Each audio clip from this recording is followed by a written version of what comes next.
Okay, so tonight we're going to talk about NAT. What I think that I want to do right now before we start this is what are we talking about? And NAT, Network Address Translation, has been around, one of those things that's been around for a long time. Happened because of the IPv4, address, and we'll call it starvation because we're running out. And we saw earlier in the IPv4 and the IPv6 when we talked about them, that the recognition of the exhaustion, and exhaustion is a better word than starvation, but exhaustion of the IPv4 addresses started in the late 90s. So it's not like this is something that just jumped up last week and said, oh, we've got a problem. In order to try to minimize this, a couple of things happened, which were CIDR, which did away with the need for the class full addresses.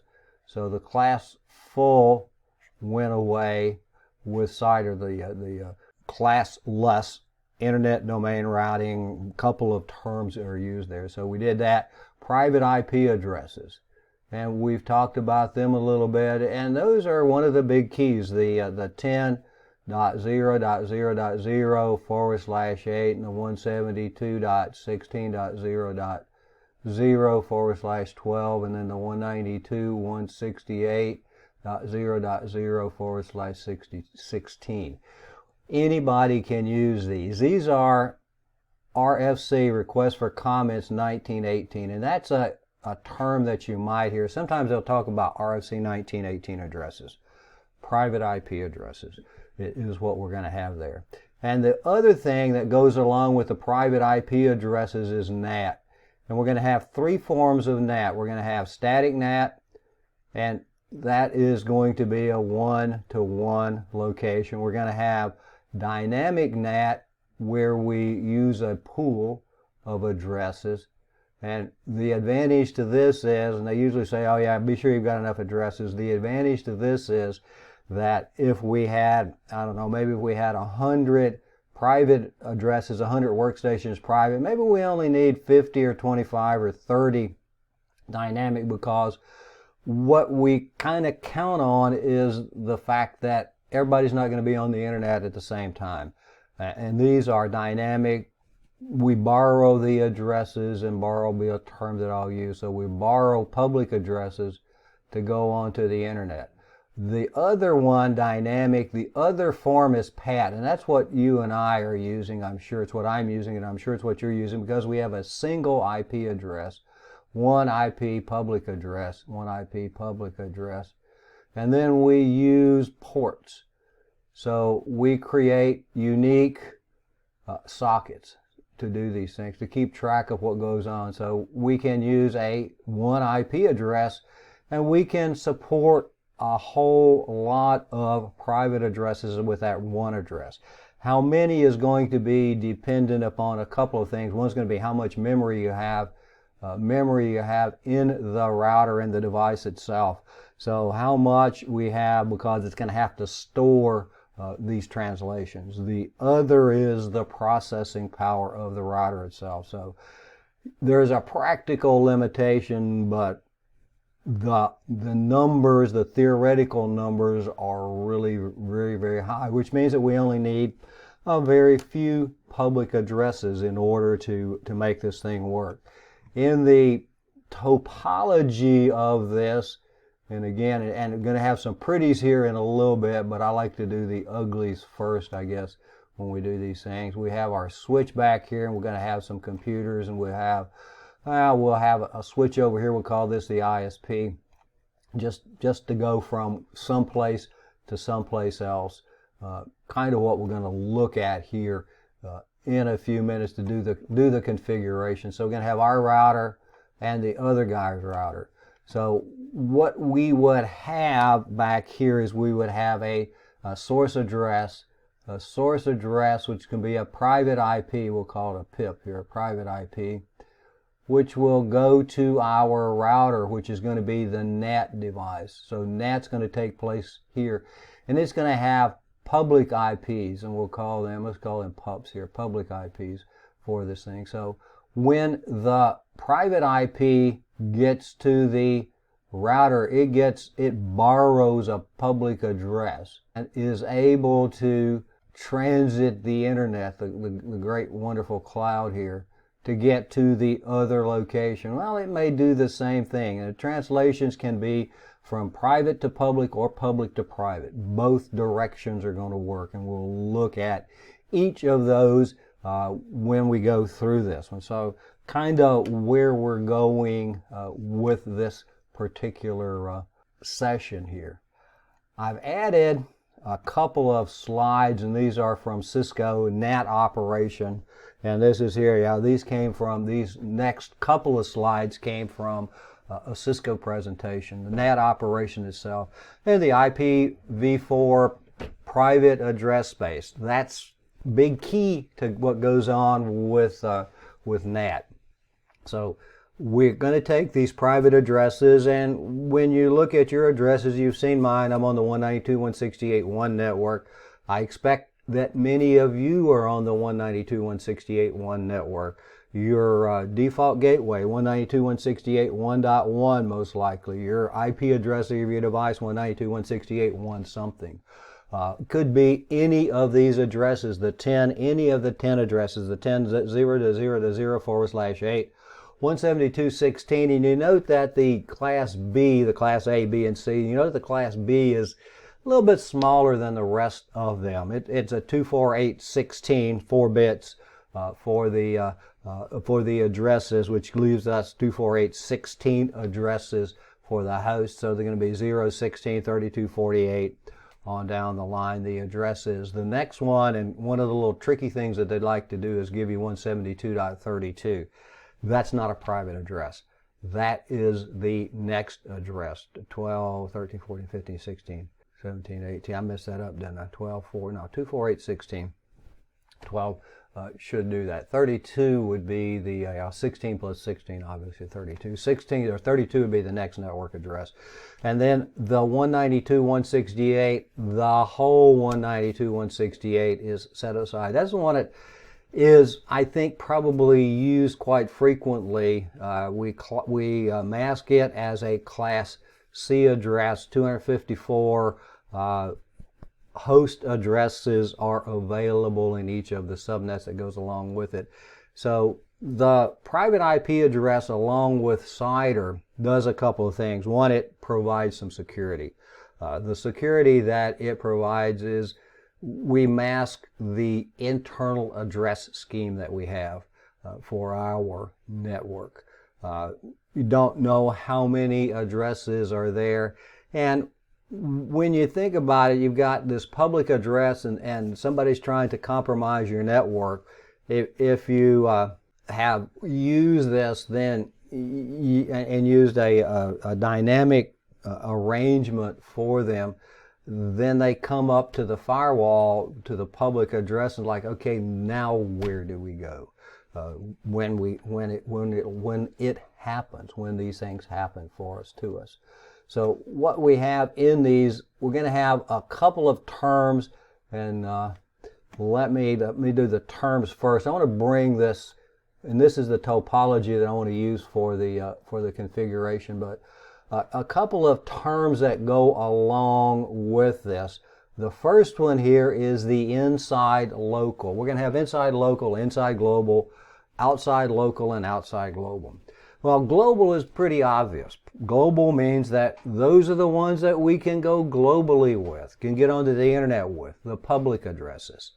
The inside are our IP addresses. That's us. And depending on if we were the other guy, then their inside would be their private and their public addresses. So the inside local is going to be our private IP address. The inside global will be the public address that we're going to use for natting. And the natting does not necessarily have to be, and we'll look at it, does not necessarily have to be the same one as the IP address on the router itself. Remember, when we're sending things to it, just like if you have public addresses on the backside of that router, you're going to send all of those addresses to that interface in the route table in order to get there. So we can have NATed addresses, and we need to own them because the ISP's got to send those addresses to us, and I'll look at that a little bit too. But we have a range maybe of addresses that we will NAT to our public addresses, our inside global addresses, and the syntax is going to be IP NAT inside. If we NAT the inside to something or IP NAT outside, you can go either direction. And we're going to have in these things port address translation and the kind of the order. Actually, let's do a static, a pat, and then a dynamic NAT. The different methods to do that. So the terminology is something that you probably want to make a note of. And then the RFC 1918, one of the, actually I think few that you need to be aware of, not necessarily be able to define it or anything like that. But when they say RFC 1918 address, it says, okay, yeah, those are private IP addresses. And those are things that may start. So NAT is the process to translate network IP addresses, conserve the public IPv4 addresses, particularly when we get into port address translation. So all of us here tonight, at home at least, I know some of you probably at work, but at home at least, are using a single IP address for how many devices? In my house, and we probably have fewer devices than a lot of people because we're of that age that, yeah, we use it, but we don't have a lot of toys that we play with. I've got two desktops. I got a bunch of virtual machines. You've seen the virtual machines. A laptop, a couple of televisions, a couple of tablets, a couple of phones, and all of those things need IP addresses.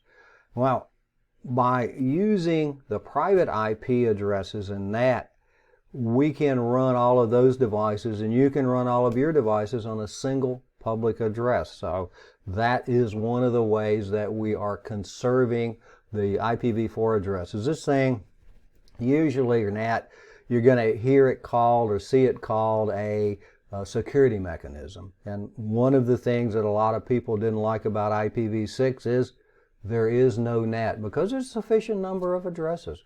We don't need to NAT them, but we have the ability to do that with IPv4 and extend the life of the addresses because, as you recall, it was 1995 or 96, and I don't recall the exact date, somewhere around there, that they recognized the need or recognized that we were going to run out of addresses by the rate of growth. And then IPv6 was proposed and came into and has been available for over 20 years.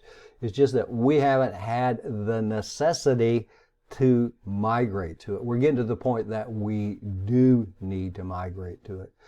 Configured at the border router for translation, the default gateway, the going out of our network is where it's going to be configured. The terminology, we looked at those, the inside addresses and the inside local addresses. Inside address, inside is us, is our private IP address, which is the inside local and the inside global addresses, the private IP addresses and the public addresses that we use. The outside address, the other guy. Interestingly enough, there's an outside local and an outside global.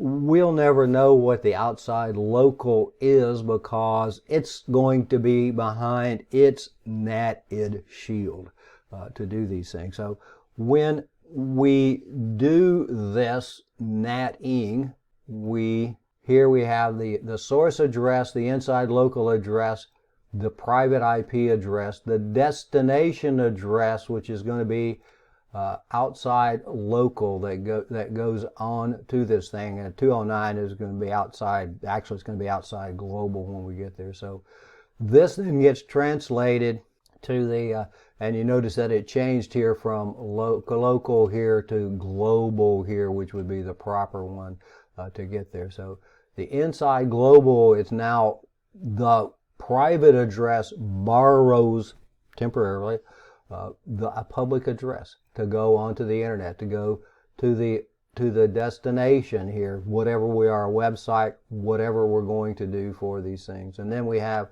the source address as it comes back, the outside global. The destination is going to be our inside global. when it gets to the boundary here, it's going to be translated back to the private IP address, and that's how the service knows where to send the information to. So the translating that goes on, the ability to configure and save addresses, minimize the number of public addresses that we have to buy, are going to be there. 3 types of NAT: static NAT, a one-to-one static configuration configured by the network administrator, and these are going to remain constant. And one of the things you might ask is, why? Why do we need these static addresses? One of the reasons would be, what if you've got, let's say, a web server inside of your network, kind of like I'm pretending here. So if I have a web server back here, I need it to be a constant public IP address so it can be listed in DNS so people can find it. That's not necessarily a good idea for where to put your web server or your any other server, but it is one of the reasons that you would want a static NAT, something that needs the same IP address all of the time. Maybe you've got a time server that's someplace within your large enterprise, and you want all of your devices or all of your sites at least to get the time from it and then distribute it on down. So if something is inside your network and you want people to be able to get to it, like a web server, we need to have a static address that goes with these things. The other one is dynamic NAT, and we're going to do that, uses a pool of public IP addresses. So our ISP gives us X number of IP addresses. Public IP addresses, we're paying for them obviously, but we get them from the ISP, and we put them into a pool that can be borrowed by the private addresses and then transit the internet. And we're going to use an access control list to determine which of our private addresses are allowed to get the public addresses that we're going to use for these things. So we can control it that way. Who can actually get NATed? We're going to use an access control list in order to do that. Requires it enough public addresses for the total number of simultaneous user sessions. How many users do we expect to simultaneously be on the internet? How many are going to go there at any given time? That's how many we need. But there is a way around that, and that is port address translation. One of the things that you can do with dynamic NAT, and overload is going to be the command that turns PAT on, the port address translation, the thing that we use. So when we have this, if we have a dynamic, and what if we run out of addresses? And with my luck, we run out of addresses, and the next person in is going to be the big boss. And they're not going to be able to get on the internet because we're going to have exhausted all of the addresses that are going to go there. But if we use the overload command after the dynamic command, if we run out of addresses, it'll automatically go into port address translation. So in the port address translation, multiple private IP addresses to a single public IP address. Typically going to be the interface address that we have for the device that we're using. So we have these different methods in order to do that. Also known as NAT overload, because overload is the modifier that turns on PAT. And what we're doing is going to PAT, sorry about that, going to PAT as we run out of addresses that we have for these. So we have the ability to maintain or use the addresses that are provided. We got from an ISP, and I don't remember which one, but we got like 2 Class C subnets, which was something that was outrageous. We just used them because they were assigned to us. We really didn't need them. And PAT uses port numbers. Port numbers will provide unique connections, sockets. And think of sockets as, you're plugging in something in a socket to maybe what are we going to, the socket, we usually think about electrical sockets, but there are others, maybe the socket for your wired network or different sockets. But when we have the socket, an IP address and a port combination, we've got a unique location. And again, maybe not a good analogy, but an analogy would be an office building or an apartment building, where the address on the building would be the IP address that you would use for the device, and then the apartment numbers or the office numbers would be the locations for specific individuals or specific services that are going to be available, but they would be unique locations. So IP address colon, and you'll see it at IP address colon, and then the port number is a unique connection point. Some of what we're doing for these things, the advantage of NAT, conserves the legally registered addressing scheme, increases the flexibility of the connections to the public network, consistency in the internal network addressing schemes, and then provides network security. All of those things, we've extended the life of IPv4 for better or for worse. We probably would have been better off if we hadn't discovered these things and just had to go ahead and transition to IPv6. The disadvantage is the performance degraded anytime that we do anything to the data packet, like changing the address. It's going to degrade the performance of these things. End-to-end IP traceability is going to be lost, and tunneling is more complicated.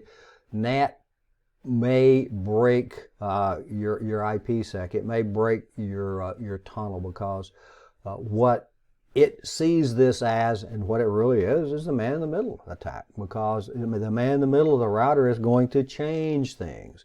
So it may cause issues with VPN tunnels for these things. Initiating TCP connections may be disrupted for these also. So it is the mechanism. I think I'll do this slide and then we'll get into the looking at how to configure it. The mechanism for translating the internal IP address to the external addresses for these things, what we've seen a little bit before, conceals the internal addressing schemes from the external networks, the internet. The host using the private addresses can communicate with hosts in the internet, translates the private addresses to globally unique public addresses. Private addresses do not have to be unique. We can all have the same default gateway, 192.168.1.1, but then it gets translated to a unique public IP address so that we don't have global IP address conflicts. Sent to the internet from the internal hosts appear that they come from the public address or from a public address when we do these things, preventing the external host from connecting directly to the internal host unless we set it up. So what I want to do right now, and these are set up with some routes here, but the first thing, let's look and see how far we can go. And I've got a NAT pool here, and I've got a NAT over here, by the way, in order to be able to get from here internally for this thing to my demo.local. But this is 117.45.23.2, 117.45.23.1. The little cloud here just shows, yeah, we're on the internet. They've got to be connected. In order, we have to have connectivity someplace. We're going to put some other routers in here to make it appear more cloud-like or cloud-worthy, but this seemed to work out. I'm going to try something a little different tonight, see if we can keep the different things on the screen at the same time and stretch this a little bit. And we have we have it back here, but we have this desktop here. Let's see how far we can get it. Its default gateway is 192.168.1.1, so we should be able to ping that 192.168.1.1, and yep, no problem. So let's ping the outside interface of the default gateway. So it'll be ping 117.45.23.2, and we're in good shape there. And you would expect that because the router knows about everything that's directly connected to it. When I go to 1, it stops. Well, a couple of reasons it stops. One, there should be a rule on an access control listing, a rule on the router that says, hey, don't let private IP addresses out. The other is, once we get on the internet, should we be able to get one of those out, it shouldn't route. But if it does, then it gets to this router over here at the ISP, and it does not have a route back. So we have that ability now that, hey, we haven't done anything. We can't get there from here, sort of arrangement. So the first thing I want to do, and it's not up here, I want to do a static NAT. So when we look at this thing here, the static NAT, and this is all going to be on this side. So the first thing that we need to do is to label the interfaces for everything. We have to specify an inside interface and an outside interface. So fast Ethernet 00 here is going to be the inside. It's going to be us, where the inside local addresses are, and then an outside interface where the outside local addresses are. So config T and interface fast Ethernet 0/0 IP NAT inside. Fast Ethernet 00 is the inside. And if you get them backwards, it's obviously going to be an issue for you, because interface fast Ethernet 01 IP NAT. And this is set up, and I changed this around a little bit today, and I probably should have changed it around. When you do this, fast Ethernet 00 in the help me along so I don't make so many mistakes is something that probably should be the outside interface, because 0 looks like an O for outside and 1 looks like an I for inside, but these are set up backwards. Just something that you may want to do. So what we can do now is configure, well, I'm going to do a static NAT. We don't need the access control list for the static NAT. So let's just go ahead and do config T IP NAT, and then we can use the help here. So we IP NAT, we're going to NAT the inside address after we've labeled them, and that's why it's important that they be labeled correctly. What address are we're going to NAT? The inside address, and then what's the source going to be? The source is going to be, in this case, could be a list, and the list is going to be the access control list that we configure for the dynamic. But right now we're going to do a static. And then we have the inside local or the inside local IP address, TCP or UDP, if we're going to do port numbers. I'm just going to do 192.168.1.3, and then we're going to use the, after that, the next one is the inside global IP address. And I'm going to use a pool because of the routing setup for it, 123.45. This is really not very clever, .67, and we'll do .2. So we have now configured here, I hope anyway, we're going to do a show IP NAT, and then we want to do translations, and I wanted to see if the other one was there. So it says that, hey, we have an inside global address of 123.45.67.2, and that goes along with 192.168.1.3. So now then, if we bring the workstation back, this one didn't work before. And now it does, because we have this translation. And if we go back here and do the show IP NAT translations, it shows us these things. And since it's an IP address to an IP address, the MAC address, the MAC addresses, the port numbers get assigned to the same port number. So we have our inside global address, our inside local address, and I don't know why they did them that way, and then the outside local and the outside global. The outside local and the outside global here should wind up, although they don't show up here, yeah they do, they should be the same, because we don't have any idea what the pub or what the private address is at the other side. But the addresses here, the what goes on, we can do show IP NAT statistics, and these are the two commands that you probably want to be familiar with. In this thing we have one static, which is going to be the one that we configured for dynamic, up here and 4 extended, which are the ones up here that go along with these things. So hits 4, misses 4, expired translation 0. The translations, and I'm not sure how long Packet Tracer will keep them. The temporary ones here, the extended ones, should last about a minute. This one's going to last until we undo it, which we're going to do here in just a minute.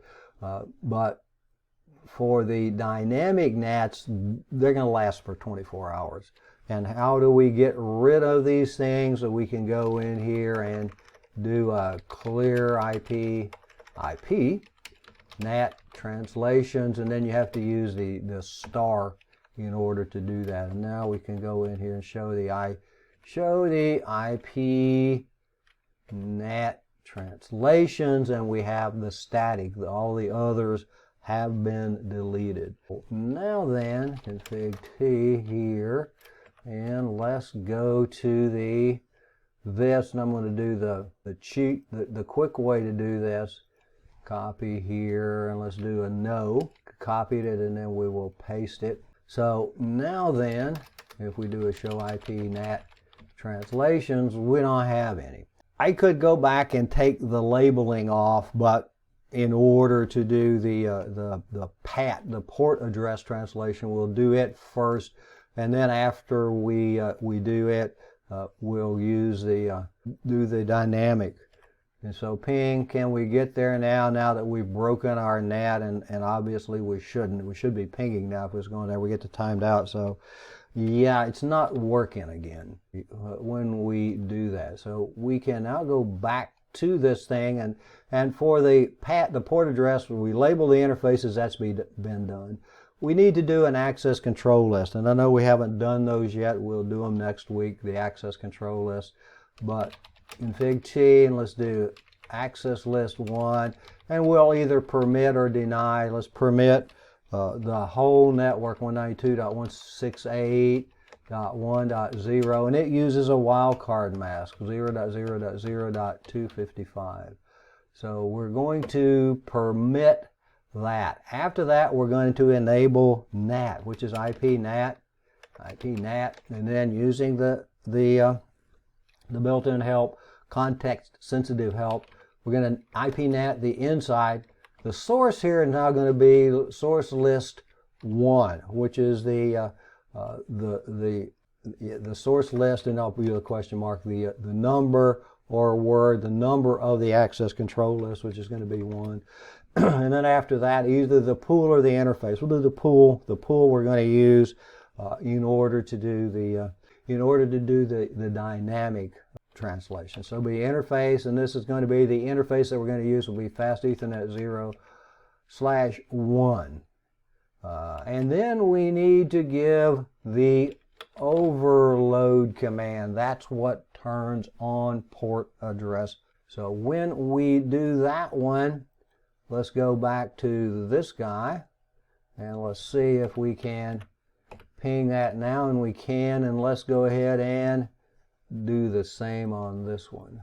See, hopefully they won't time out before I get there. Ping 192.3.1. So when we now go to the show IP NAT translations, we have the IP address of the interface 117.23.2, and it is used to translate both the 1.3 address and the 1.2 address. But because the ports are unique, the sockets become unique, and that's how it gets delivered back to that device. The last one is similar to this, but we need to get rid of this command. Config T, and we'll go here to the IP, translate this one. We can copy it and use the no and the paste again to get rid of it. So for the dynamic NAT, label the interfaces, which we already did. We could take it off and put it back on. We could write the access control list again. The next thing that we need to do is to create the pool that we're going to have for these things. So with that, we'll do the IP NAT, and then here we have pool. So the pool here, and then the word, we're going to name the pool, let's call it MyNat. And then we do that. The starting address for this pool will be 123.45.67.1. And then after that, and I think I got that right, 1, 2, 3, 4, 5. I did that so that I could 1, 2, 3, 4, 5, 6, 7, so that I could remember it.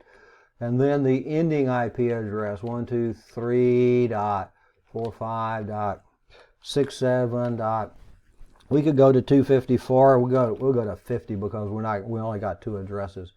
So after that, the net mask that's going to go on, and you have to type the word net mask. Kind of when you look at this, okay, I need to put in the IP address, but we need to put in the word net mask and then the ABCD, the network mask, which is 255.255.255.0 to do these things. And so after that, now then, be sure we don't have any translations there. What I want to do is go back and do these again. Now, let's see, it's got to wake itself up. It won't wake itself up because we didn't apply it. That is the last step, is to enable NAT. So I guess that would be handy to do. IP NAT inside, right? IP NAT in config mode. IP NAT inside, and then the source. The source here is going to be static or list. So it's still going to be source list 1, the address that we did. And then the name of the pool of the global address. So we use the word pool and then the word, which was what, MyNat. And then after that, now we should be there. So we do a show IP NAT translations. We don't have anything in here yet. Let's try this one again and see if we can not get timed out. So yeah, that one's going. And let's do this one. We'll do the 2 of them, and that one's going. And then go back to the router here and do the show IP NAT translations. And we have 67.1 goes to 1.3 and 67.2 goes to 1.2. So in this case, they're going to get their individual addresses. I didn't use the overload command here, which you should do because Packet Tracer, when you do this, the IPNAT inside source list 1 pool MyNat, to get the addresses from there, I should use the overload command here. And overload, which says that, hey, I want you to use that pool of addresses that's there, but if you run out, go into PAT, port address translation, so that we don't run out of addresses, so that the boss comes, the next person in, and can't get onto the internet because we have exhausted, we have address exhaustion for this thing. The reason I don't do that with Packet Tracer is it automatically doesn't even, or it had not even tried that before. Let's do here, let's see if it does. Relations, and they are all gone, so we can try this again here. And just to see, it shouldn't, I mean, theoretically it shouldn't make any difference right now because we hadn't run out of addresses. So see, everything went to 67.2, and that's just kind of one of the little oddities with Packet Tracer. With the simulator, sometimes those things happen to you, but you notice that the port numbers do stay. That is the how to configure these things, or this thing, this NAT. Want to finish the slides, and then we'll get into the labs. We're going to stop and do the NAT labs, and then we'll look at NTP, Network Time Protocol, and we should be able to get through DNS, and then there'll be some more labs at the end of the evening for these things. And this NAT service here, the inside local and the inside global and the outside local and the outside global, depends on what direction you're going. If we reverse the process, then we're getting the information and we're going in the other direction to do these things. And what I didn't do inside local and inside global is in my demo here, yeah, we still are natted. We also have a static NAT that goes through this router to this little website over here, mydemo.local. So if I go to one of these computers here, I hope, and go to HTTP, then that's the Cisco Packet Tracer webpage. We get there. This computer up here, the server up here, server 1, is also a DNS server, so it resolves that IP address. What I also didn't show is we can look at the route table here. In this one, the ISP here, show run. So I guess we do a show IP route. But anyhow, IP route 1234567255255. The next hop IP address. We use a static route in order to do that. So show IP route, and we have the static going to that location. The ISP needs to remember to send those NATed addresses back. And since this is us at the end and we can't go any place except to our ISP, if we go in here and do a show IP route, the only thing, we have a static route. The only thing we need is a default static route, because we're not going to maintain the routes of the internet. So static route, send everything to the ISP. ISP then takes on the responsibility, because we're paying them to do it, takes on the responsibility to get us the information to and from, get us to the internet, and get the information back. So the numbers here, the titles here, depend upon, obviously, our perspective. In here, static NAT, which we've talked about and done, in which each private IP address used in the local address is going to be mapped to a specific registered public address. The IP address of the host is always translated to the same public address by the static NAT service, and then the NAT router maintains a static one-to-one mapping. We saw those with the show IP NAT translations. And again, the IP NAT translations and the IP statistics, something that you probably want to be familiar with these things. And configuring the static NAT, IP NAT inside source, static, the local IP, and the global IP, the one that we did define which interfaces belong to the inside network and the outside network. That's a big deal. And it's something that's pretty easy to forget. IP NAT inside, IP NAT outside. Which interface belongs to which command? The inside interface, obviously IP NAT inside, because in the statement, in the NAT statement above it there, IP NAT inside says we're going to NAT the inside interface, whatever address is on the inside interface, whatever address comes to the inside interface, and that's going to be the static. We will specify when we get to the others, then whichever ones are permitted by the access control list. Show IP NAT translations and IP NAT statistics, and then we can clear the statistics and clear the IP NAT translations if we want to start over with those things. Dynamic NAT, we create a pool of addresses and an access control list to specify which devices can get these public addresses. And as they come up to the NAT service, checks to see if they're in the access control list. In the access control list, then, hey, we're going to let you get into the system.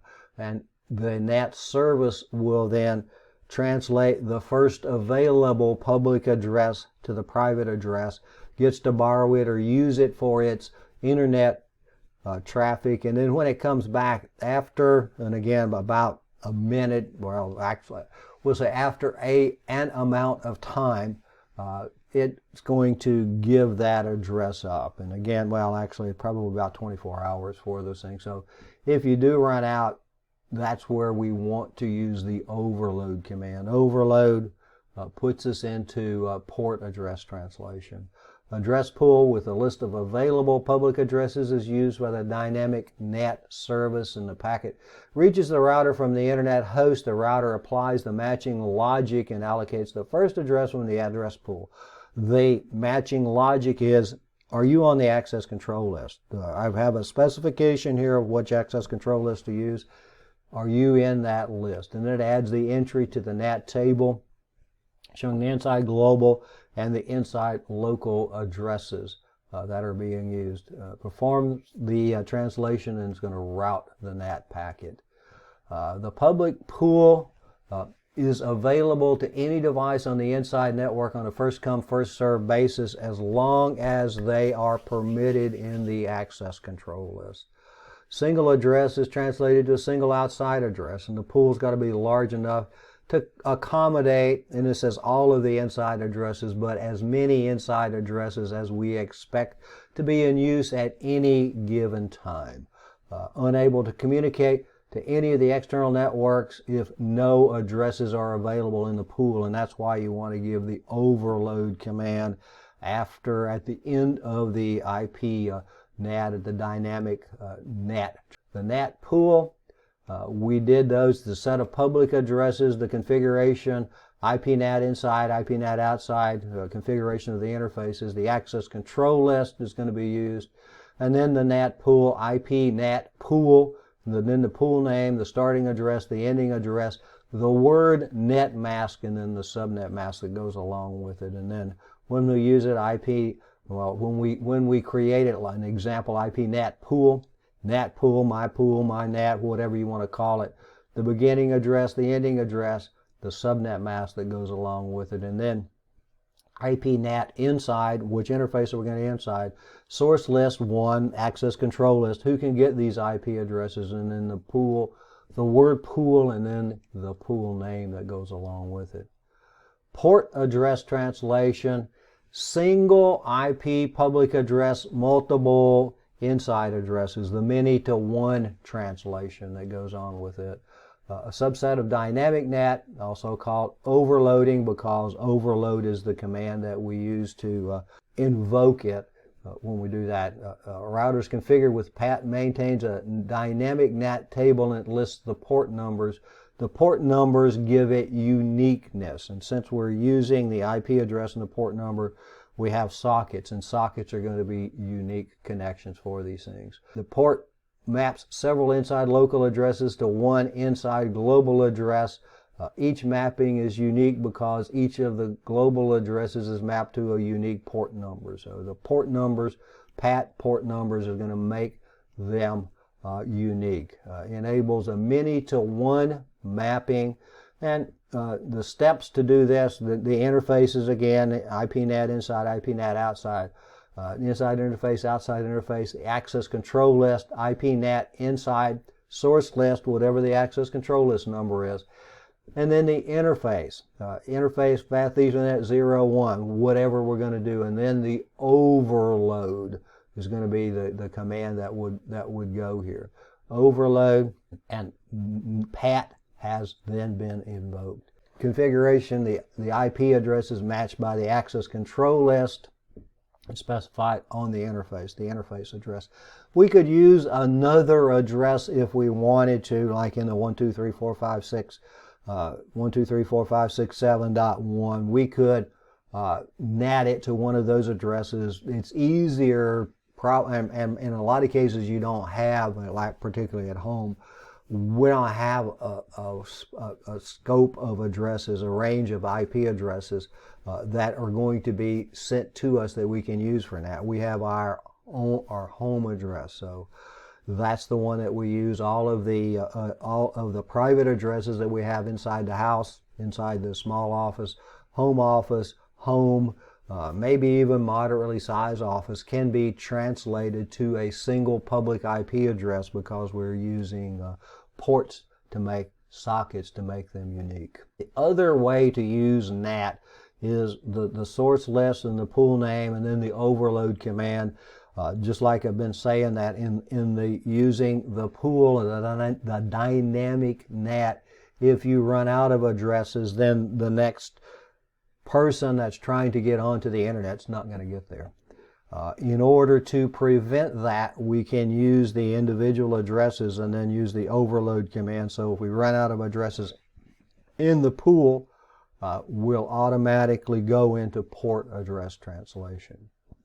This is the topology that I was using, that we had inside local, inside global, RFC 1918 kind of some of the terms that you want to take away: outside global and outside local. Global are going to be the public addresses, the local inside and outside. The locals are always going to be the private addresses that we're using. And that brings us up to the lab set here that we'll look at. Static NAT. We got a static NAT, a couple of static NATs, and a couple of dynamic NATs, and a PAT here that goes along with these things. So we have the network address translation 1 and 2, and then static NAT 1, static NAT 2, NAT pool 10, 20, 30, 40. It's about the top of the hour. Give you a short break in there. Now let's come back, give you a full break in there. Let's come back at 50 minutes past the hour, and I'll put a timer up.